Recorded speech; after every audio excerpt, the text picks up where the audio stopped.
Hey guys, welcome and welcome back to our channel. YouTube channel. ஏதோ YouTube channel. இது TV சேனலாடா இருக்கதே ஒரு channel YouTube channel.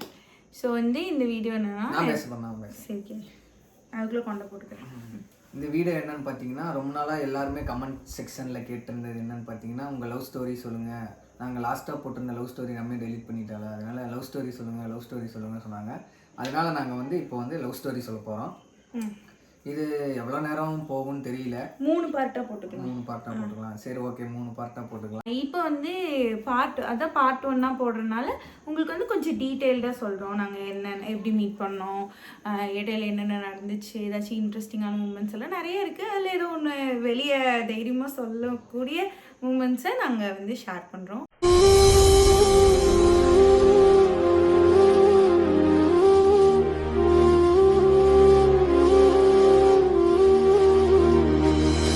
Part 1ல என்ன பார்க்க போகிறோன்னா, ஃபர்ஸ்ட்டு நாங்கள் 2 பேரும் மீட் பண்ணும்போது என்ன லைஃப்பில் வந்து எந்த ஸ்டேஜில் இருந்தோம் நாங்கள் 2 பேரும் அப்படின்னு சொல்லி தான் பார்க்க போகிறோம். கண்டினியூ பண்ணி ரம்யா எப்போ பார்த்தேன் என்ன இதுனா எல்என்டியில் ஒர்க் பண்ணிட்டு இருந்தேன். அப்போ என்கிட்ட பைக் இல்லை, அதானே? அப்போ என்கிட்ட பைக் இல்லை. கரெக்டாக சொல்லு. எல்என்டியில் ஒர்க் பண்ணிட்டு இருந்தேன். அப்போ வந்து அந்த லீவ் டைம் 11th-க்கும் 12th-க்கும் அந்த இடையில இருக்கிற லீவ் டைமு. அப்போ பார்த்தீங்கன்னா நான் வந்து என் அத்தை பொண்ணு மாமா பொண்ணு வந்து என் ஃபோன் வாங்கி ரம்யாவுக்கு மெசேஜ் பண்ணாங்க. ரம்யாவுக்கு மெசேஜ் பண்ணும்போது அந்த நம்பர்லேருந்து நான் இல்லாதப்போ ரிட்டன் ரம்யா இவன் வந்துட்டு எஸ்தர் இல்லாதப்போ எனக்கு வளர்றது இந்த பையன் என்னன்னா, அது வந்து சாட்டர்டே சண்டே லீவு. அப்போ வந்து என்னோட கேங்குக்குள்ள எனக்கும் இவங்க தங்கச்சி பேர், அதாவது இவங்க கசின் பேர் வந்து எஸ்தர், ஹெலன்னு சொல்லுவாங்க. ஸோ நான் ஹெலன்னு கூப்பிடுவேன், அவங்க வீட்டில எல்லாம் எஸ்தர்னு கூப்பிடுவாங்க. ஸோ அப்போ வந்து இன்ஸ்டாகிராம்ன்றேன் வாட்ஸ்அப்பில் வந்து இமோஜிஸ் வந்து ரொம்ப ஃபேமஸாக இருக்கும். இது நிறைய ஸ்மைலி அந்த மாதிரிலாம் அப்போல்லாம் கீச்செயின்லாம் ஸ்மைலி தான் வரும், அந்தளவுக்கு அது ஃபேமஸாக இருந்துச்சு. ஸோ என்கிட்ட வந்து குட்டியாக ஒரு ஃபோன் இருந்துச்சு, ஆண்ட்ராய்டு தான், டச் ஸ்க்ரீன் தான். ஸோ அவள்கிட்ட இல்லை. நான் என்ன சொன்னேன், இல்லை நிறைய இமோஜிஸ் இருக்கும் எல்லோ கலரில், நீ பாரு, முடிஞ்சால் எனக்கு டெக்ஸ்ட் பண்ணு அப்படின்னு சொல்லி நான் சொன்னேன். அப்போ அவங்க சிஸ்டர்கிட்டையும் இல்லை, அவகிட்டையும் இல்லை ஆண்ட்ராய்டு. ஸோ இவர்கிட்ட இருந்துச்சு. இவர் வந்து பாலிடெக்னிக் ஜாயின் பண்ணனால ஆப்வியஸாக அது காலேஜோட வெரைட்டியில் வரனால அவங்கக்கிட்ட ஃபோன் இருந்துச்சு. ஸோ சாட்டர்டே சண்டேல வந்து எனக்கு வந்து ஹாய் பண்ணியிருக்கேன். அந்த டைமில் எனக்கு டேட்டா இல்லை. ஸோ வந்து நான் ரீசார்ஜ் பண்ணிவிட்டு மண்டே தான் அந்த ஹாயை பார்த்தேன். ஹாய் பார்த்தோன்னா நான் மண்டே ஹாய்னு ரிப்ளை பண்ணேன். ஹாய் ஐம் ஹெலன் போட்டிருந்தேன். ஹாய் டி எப்படி சொல்லி நான் மெசேஜ் பண்ணேன். ஸோ அந்த மெசேஜ் பண்ணும்போது ஹெலன் இல்லை. அந்த டைம் அந்த சாட்டர்டே சண்டேஸ்க்கு அப்புறம் இவன் ஃபோனை வாங்கிட்டு போயிட்டான். ஸோ என்னோட மெசேஜ் ரிசீவ் ஆனது வந்து ஸ்டான்லிக்கு தான், ஹெலனுக்கு இல்லை. So continue. எனக்கு தான் அந்த மெசேஜ். நீ என்ன பண்ணுன அதுக்கப்புறம்? அது மெசேஜ் இதானோன்னா என்ன ஆகும், ஆட்டோமேட்டிக்காக ஒரு பொண்ணு பேசும்போது என்ன போட்டோ அப்படியே ரூட்டை போட்டோம். நம்ம என்ன ஏது அப்படின்னு கொஞ்சம் கொஞ்சமாக அப்படியே விசாரிக்க ஆரம்பிச்சும் போது கடைசியாக ஸ்டார்டிங்கில் எப்படி ரொம்ப க்ளோஸ் ஆச்சுன்னா உங்கள் வாய்ஸ் ஸ்வீட்டாக இருக்குன்னு சொல்லி ஆரம்பிச்சது. அவ்வளோதான். அதுக்கப்புறம் அட்டை மாதிரி ஒட்டிக்கிச்சு கூட. அதுக்கப்புறம் எங்களுக்கு வந்து அப்புறம் நாங்கள் அப்படியே பேசி அப்படியே நைட்டு நானும் லவ் பண்றேன்னு சொல்ல, ரம்யா லவ் பண்றேன்னு சொல்ல. ஆனா எங்க வீட்டுல என்ன நடக்குது, அவங்க வீட்டுல என்ன நடக்குது, அவங்க அம்மா என்ன சாரி கட்டியிருக்காங்க, நான் என்ன ட்ரெஸ் போட்டிருக்கேன், அவன் என்ன ட்ரெஸ் போட்டிருக்கான், ஃபுல்லா டெய்லி அப்டேட் தான். லைக் என்ன சொல்றது, ஒரு மாதிரி டெய்லி அப்டேட் தான், ஒரு டைரி மாதிரி இவங்க. எனக்கு காலையில 9 மணிக்கு நாங்க ஸ்டார்ட் பண்ணுவோம் பேசுறதுக்கு. நைட்டு 9 மணி வரைக்கும் ஃபோன் கட் பண்ணவே மாட்டோம். இடையில கேப் எப்படின்னு பார்த்தீங்கன்னா சாப்பிட்ற டைம் அப்பயும் நாங்கள் வீடியோ காலில் வந்து லைனில் வச்சிருவோம், பேச மாட்டோம். அவள் சாப்பிட்றது நான் பார்ப்பேன், நான் சாப்பிட்றது. எங்கள் அம்மா எங்கள் அப்பா 2 பேரும் பார்த்தாங்கன்னா சாவடிக்க போகிறாங்க. கல்யாணம் ஆயிடுச்சு, பட் ஸ்டில் உன்னைய படிக்கிறதுக்கான என்ன. அதே மாதிரி ஸ்கூல் போகிற பசங்களாக இருந்தீங்கன்னா ப்ளீஸ் எதையும் பார்த்து இன்ஸ்பயர் ஆகிடாதீங்க. ப்ளீஸ் ஸ்டடி ஃபஸ்ட்டு, படிப்பு தான் முக்கியம். ஸோ இப்படியே ஒரு 2 இயர்ஸ் ஆச்சு. 2 இயர்ஸ் ஆல்மோஸ்ட் 12th ஸ்டார்டிங் வந்துருச்சு. அதுக்கப்புறம் நடுவில் இருக்கு 12th ஸ்டார்டிங்ல வந்துச்சு. எனக்கு வந்து இதுக்கு முன்னாடி ஒரு லவ் இருந்துச்சு, அது பிரேக்கப் ஆயிடுச்சு. அந்த லவ் பண்ற பொண்ணு வந்து ரம்யா ஸ்கூல் படிச்சாங்க. அதாவது எங்க 2 பேத்துக்கும் ஒரே ஒரு செவரு தான். என் கிளாஸ்க்கும் அந்த பொண்ணோட கிளாஸ்க்கும் ஒரு செவரு தான். ஸோ அவங்க வந்து அவங்க பேர்லாம் மென்ஷன் பண்ணுவேன்னா. ஸோ அவங்க வந்து இவரோட ஸ்கூல் டைம்லேருந்து, அதாவது ஃபர்ஸ்ட் லவ், இவங்களோட ஃபர்ஸ்ட் லவ் அந்த பொண்ணு. செம்ம அடிக்ட் அந்த பொண்ணு மேலே இவர். நான் வந்து நினச்சி கூட பார்க்கல. சீரியஸாக அவர் வந்து அதை ஓவர் கம் பண்ணி இன்னொரு ரிலேஷன்ஷிப்பில், அதுவும் நான் என் கூட அவர் மூவ் ஆன் ஆவாருன்னு நான் நினைக்கல. ஏன்னா அந்தளவுக்கு அடிக்டாக இருந்தார் இவர். ஸோ நான் உனக்காக என்னென்ன பண்ணியிருக்கேன்னு சொல்லு. சேவையெல்லாம் பண்ணியிருக்கேன். நான் சொல்றது போய் ரம்யா வந்து அவங்கள்ட்ட சொல்ல, அவங்க சொல்றது அந்த என்கிட்ட சொல்ல நைட் சொல்லிட்டு இருப்பாங்க. ரொம்ப குட் சோலா நான் அவனுக்கு ஹெல்ப் பண்ணிட்டு இருந்தேன் 2 பேர் பேட்சப் ஆகிறதுக்கு. அதுவும் இவன் தான் மிஸ் பண்ணி விட்டுருக்கான். அதாவது அந்த ரிலேஷன்ஷிப் பிரேக் ஆனது வந்து பிரேக்கப் ஆனது வந்து இவனால தான்.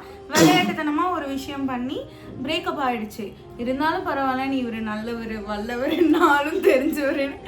அந்த பொண்ணுக்கிட்ட போய் ராப்பகலாம் நான் இவரை பற்றி புகழ்ந்துட்டு இருப்பேன். அவங்க ரொம்ப பாவம், ஏன்னா நாங்கள் தான் பெஸ்ட் ஃப்ரெண்ட் ஆச்சு அப்படி சொல்லிட்டு ரொம்ப புகழ்ந்துட்டு அந்த பொண்ணு எப்படி தெரியுமா ரம்யா கூப்பிடுவா? 3 கூப்பிடுவா. யாருமே என்னன்னு தெரியாது.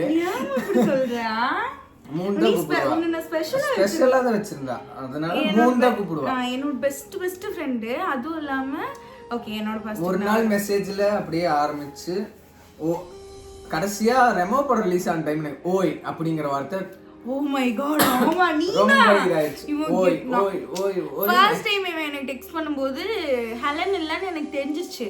ஹெலன் கிட்ட போய் நான் கேட்டேன், ஏன்டி ரிப்ளைவே பண்ணல அப்படின்னு சொல்லி கேட்டேன். அவன் சொன்னா எங்கள் அண்ணா ஃபோன் வாங்கிட்டு போயிட்டான். ஆக்சுவலாக இவன் ரிப்ளை பண்ணான். எனக்கு ரிப்ளை பண்ணியேன்னா எனக்கு அது யாருன்னு தெரிஞ்சுக்கணும். நான் சொன்னால் இவங்க இடத்துக்குள்ள சண்டை வந்துடும்னு சொல்லிட்டு நான் அவகிட்ட சொல்ல, உங்கள் அண்ணா எனக்கு டெக்ஸ்ட் பண்ணிட்டு இருக்காங்கல்ல, நான் சொல்லலை. சொல்லாதப்போ அவன் வந்து விட்டுட்டான். ஆனால் ரொம்ப ஒரு ஃபைனலில் வந்து அவளுக்கு தெரிஞ்சதுக்கப்புறம் அவன் என்கிட்ட கொஞ்சம் ரொம்ப நாள் அவள் பேசல. அது நான் ரொம்ப ரொம்ப ரிக்ரெட் பண்ண ஒரு விஷயம். பெஸ்ட் ஃப்ரெண்ட் கிட்ட வந்து மறைச்சது. ஸோ நாங்கள் ரொம்ப க்ளோஸ் ஆகிட்டோம். நானும் ஸ்டான்லியும் ரொம்ப ரொம்ப க்ளோஸ் ஆகிட்டோம். எந்த அளவுக்கு க்ளோஸ்னால், நான் என்னோடய பெஸ்ட்டு ஃப்ரெண்டுக்கிட்ட இவங்ககிட்ட நான் பேசுகிறத ஹைட் பண்ணி வைக்கக்கூடிய அளவுக்கு நாங்கள் 2 பேரும் க்ளோஸ் ஆகிட்டோம். அந்தளவுக்கு எனக்கு இம்பார்ட்டன்ட் ஆகிட்டான். அந்த பொண்ணுக்கிட்ட போயிட்டு இவங்களோட எக்ஸ்கிட்ட போயிட்டு நான் சொல்லிகிட்டே இருப்பேன். பட் அந்த பொண்ணு ரெடியாகவே இல்லை. இவங்க கூட வந்து பேட்சப் ஆகிறதுக்கு ரெடியாகவே இல்லை. ஓகே, ஸோ பேட்சப் ஆக ரெடியா இல்லை, பேக்கப் பண்ணுறது ரெடியாக இருக்கு. ஆமாம், இவங்க வந்து வேணவே வேணாம் இவங்க அப்படின்லாம் அவங்க சொல்லிட்டு இருந்தாங்க. பட் எனக்கு எந்த ஆங்கிளில் இவர் அப்படியே உயர்ந்த மனிதன்னு தெரிஞ்சுன்னு எனக்கு தெரியல. But I fell for him. அப்போ நான் என்னோட ஸ்டேட் சொல்லிடுறேன். நான் அந்த டைம் ரொம்ப ரொம்ப கோஇன்சிடென்ட் சொன்னால் 2 பேர் ஸ்கிரிப்டட் மாதிரி இருக்கும். பட் ஸ்டில் நானும் என்னோட ரொம்ப லாங் டைம் ஸ்கூல் லவ்லேருந்து வெளியே எத்தனை லவ்டா அப்போவே அப்படின்னு நீங்கள் கேட்பீங்க. அது சின்ன ஒரு பப்பி லவ், ஒரு அஃபெக்ஷன். இவங்களுக்கும் அப்படி தான், எனக்கும் அப்படி தான். எங்களோட 2 பேர்த்தோட பாஸ்ட்டு. ஸோ என் லைஃப்பில் 2ஆவதாக லவ்னு வந்த ஒரு பர்சன் தான் ஸ்டான்லி தான். ஸ்டான்லிக்கும் நான் தான். கரெக்டா? ஃபர்ஸ்ட் நான் தான், லாஸ்ட் நான் தான். இல்லமோ சொல்கிறேன் நான். அதாவது 2ஆவது பர்சன். கரெக்டா? அவங்க வந்து ஸ்கூலே, அதாவது 1ஆவதுலேருந்து நாங்கள் 2 ஒன்றா தான் படித்தோம். ஸ்கூலுக்கே தெரியும். என் பேர் சொன்னால் நெக்ஸ்ட் அவங்க பேர் சொன்னால் என் பேர். இவங்க ஸ்கூல்லேயே அப்படி தான். நாங்கள் 2 பேரும் ஸ்கூலில் நான் வந்து ரொம்ப ஃபேமஸ். நீ அப்போ வேலைத்தனம் பண்ணிட்டு எங்கள் ஸ்கூலில் நான் ரொம்ப ஃபேமஸ். ஓகே, ரொம்ப நாங்கள் 2 பேரும் க்ளோஸ் ஆனதுக்கப்புறம் இப்போ ரீசெண்டாக நான் திங்க் பண்ணி பார்க்கும்போது நாங்கள் 2 பேரும் பேசுவோம். அப்படி எல்லா டின்னர்லாம் முடிச்சு பேசும்போது நாங்கள் 2 பேரும் மீட் பண்ணுறதுக்கு முன்னாடி எங்கள் லைஃபு ஒரே மாதிரி இருந்திருக்கு. நான் இந்த மாதிரி லவ் பண்ணணும், அந்த பப்பி லவ் அந்த மாதிரி அந்த பர்சனை. இவங்களும் சேம் 2 வேர்ல்டு. நான் இங்கே என்ன பண்ணிட்டு இருக்கணும், வேற ஒரு பர்சன் கூட அதே தான் அவங்களும் பண்ணிட்டு இருக்காங்க. அதுக்கப்புறம் அவங்க 2 பேருமே பிரிஞ்சுட்டாங்க, இவங்க 2 பேரும் சேர்ந்துட்டாங்க. அந்த மாதிரி தான் நாங்கள் 2 பேரும் மீட் பண்ணோம். ஸோ அந்த டைமில் வந்து எனக்கும் பிரேக்கப் ஆயிடுச்சு. அதாவது ஒரு 9th லீவ் அந்த மாதிரி வந்து அவங்க வந்து ஆக்சுவலாக என்னென்ன ரீசனே தெரியல. நாங்கள் 2 பேரும் பேசுகிறது விட்டுட்டோம். 2த்துக்கு செட் ஆகலை, பேசுகிறது விட்டுட்டோம். ஸோ அதை ஓவர் கம் பண்ணி வந்த டைமில் இவங்க எனக்கு ரொம்ப ஆறுதலாக இருந்தாங்க. அதாவது ரொம்ப ரொம்ப கேர் பண்ணிக்குவாங்க. ஆனா நீ என்கிட்ட சொன்னதே இல்லையே. என்னது? அதுக்கப்புறம் தானே சொன்னேன். என்னது? லவ் ஃபெயிலியர் ஆயிடுச்சுங்களா? சரி, நீ உன்ன மாதிரியே நான் எல்லாத்தையும் நான் வந்து எல்லாமே சொன்னேன். நான் இந்த பொண்ணுக்கிட்ட எல்லாமே சொன்னேன். ஒன்று விடாம எல்லாமே சொல்லியிருக்கேன். ஏமாத்தி லவ் பண்ணல நான். கடைசியில் என்னாச்சு நான் சொல்லுவா ரம்யா சொல்லுவா. அப்படியே நான் ஓவர் கம். எனக்கும் பிக்கஸ்ட் ரிலீஃப் வந்து ஸ்டான்லியை பார்த்து மீட் பண்ணது, பேசினது, இதெல்லாமே எனக்கு பிக்கஸ்ட் ரிலீஃபாக இருந்துச்சு. அதாவது வேற ஒரு விஷயத்தில் பிஸியாக வச்சுக்கிறதுக்கு வந்து எனக்கு ரொம்ப ஹெல்ப்ஃபுல்லாக இருந்துச்சு. ஸோ வந்து இவங்களை நான் இந்த மாதிரி இதுதான் அந்த மாதிரி நிலமையில தான் நான் ஸ்டான்லி மீட் பண்ணேன். ஸோ ஸ்டான்லி வந்து இந்த மாதிரி ஃபைனலாக எப்படி லவ் ஸ்டார்ட் ஆச்சுன்னா, இவங்களோட அந்த பொண்ணுக்கிட்ட எக்ஸ்கிட்ட போயிட்டு நான் சொல்லும்போது ரொம்ப நாள் அவங்க வந்து இவங்க வேணாம் வேணாம் வேணாம் வேணாம், இல்லை ரம்யா நீ ரொம்ப ட்ரை பண்ணாத, அவங்க எனக்கு வேணாம், எனக்கு செட் ஆகாதுன்னு அந்த பொண்ணு ரொம்ப ஸ்ட்ராங்காக இருந்தாங்க. எனக்கே தெரியல என் மைண்டில் என்ன ஓடிட்டு இருந்துச்சுன்னு. திடீர்னு ஒரு நாள் அந்த பொண்ணு என்ன சொன்னாங்கன்னா, என்னைக்கா இருந்தாலும் நான் கூப்பிட்டா அவன் வந்துடுவான், நான் இன்னைக்கு அவங்கள திடீர்னு அவங்களுக்குள்ள ஒரு மாற்றம். என்னைக்கா இருந்தாலும் நான் கூப்பிட்டேன்னா அவன் என்கிட்ட வந்துடுவான், என்றைக்குமே அவங்க வந்து என்னோட தான், மாற்றம் ஒன்றே மாறாதது ரம்யா. இந்த டைலாக அப்போவே அந்த பொண்ணு சொல்லிச்சு.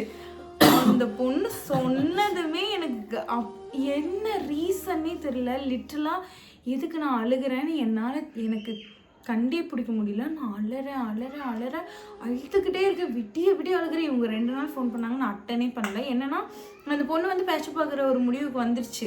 அப்போ வந்து இவங்க அந்த பொண்ணுக்கிட்ட போயிடுவாங்க.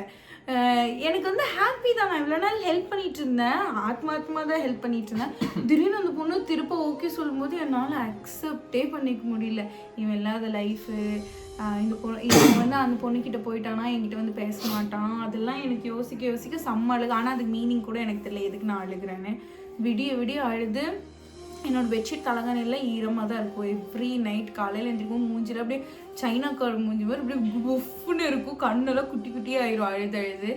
திடீர்னு இவங்க 2 நாளாக நான் ஃபோன் அட்டன் பண்ணலன்னொன்னே இவங்களோட ஃப்ரெண்டு சுரேன்னு ஒரு அண்ணா வந்து கால் பண்ணி, ஏம்மா ஃபோன் அட்டன் பண்ண மாட்டேங்கிறேன், மெசேஜ் பண்ண ரிப்ளை பண்ண மாட்டேங்கிறேன் இப்படிலாம் சொன்னாங்க. இல்லைண்ணா அந்த பொண்ணு வந்து இப்படி சொல்லிட்டாங்க, இனி அவங்க 2 பேரும் ஹாப்பியாக இருக்கட்டும் அப்படி இப்படி நான் சமாளிங்க.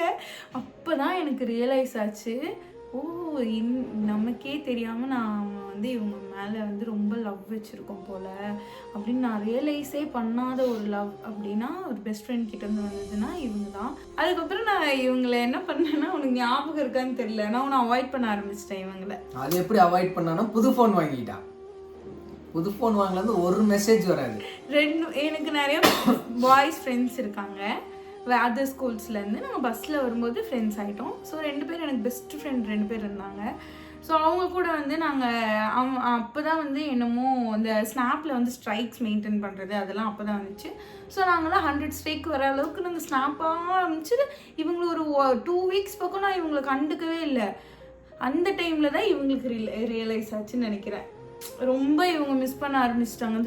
அவங்க எக்ஸ் வந்து ஓகே சொல்கிறாங்கங்கிறது, ஓகே சொல்ல போகிறாங்கங்கிற விஷயத்தை இவங்க மைண்டில் வைக்கிறத விட நான் ஏன் பேசாமல் போயிட்டேங்கிறது தான் உனக்கு பெருசாக இருந்துச்சு. கரெக்டாக சொல்லுது நீயே. ஆமாம், அது என்னன்னா இவ அவாய்ட் பண்ண ஆரம்பிச்சிட்டா. வாட்ஸ்அப்பில் ஆன்லைனில் இருப்பான், ஆனால் டபுள் டிக் காமிக்கு ஓப்பன் பண்ணி பார்க்க மாட்டா.